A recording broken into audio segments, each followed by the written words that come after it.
فندق المضيافة منتجع جديد بمطروح، بعيد عن وسط البلد، لا، مكانه منطقة البوسيت شارع القصر، يعني قلب مطروح.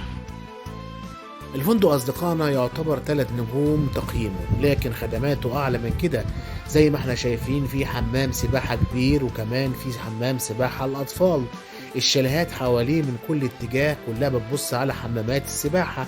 في كافيتيريا ظريفة وجميلة للمأكولات والمشروبات الأطفال. الغرف بتاعته لطيفة جميلة مكيفة، فيها تلفزيون زي ما احنا شايفين كده، وحمام أنيق والأساس بتاعه عصري ظريف. كمان كاميرا الأجهزة الكهربائية من سخان في الحمام، وتلفزيون ليد وتكييفات وخلافه. المكان يعتبر منتجع جميل وآمن للأطفال والأسر، بحيث إن هم يقدروا كمان وأسرهم إن هم يلعبوا بأريحية وبجمال في المكان، لأنه مغلق على نفسه.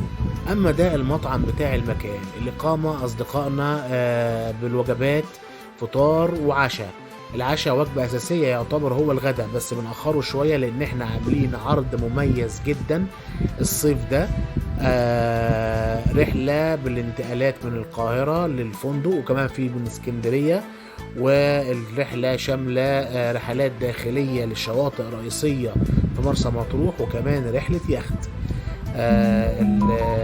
اسألوا على الرحلة على التليفونات اللي تظهر قدامكم. الرحلة متكاملة وبأسعار مميزة جدا طول الصيف. المكان زي ما انتم شايفين نظافة، أناقة، جمال، آمن للأسرة، حمامات سباحة، مش ناقصه حاجة أبدا. كمان فوق ده كله سعر رخيص وفي متناول الإيد. ندعوكم لزيارة المكان، وشكرا جزيلا. وما تنسوناش باللايك والشير والمتابعة والاشتراك في قناتنا عشان يوصلكم منا كل جديد. في النهاية بنتمنى تكونوا استمتعتم معنا بالمشاهدة، وشكرا جزيلا، وسلام عليكم.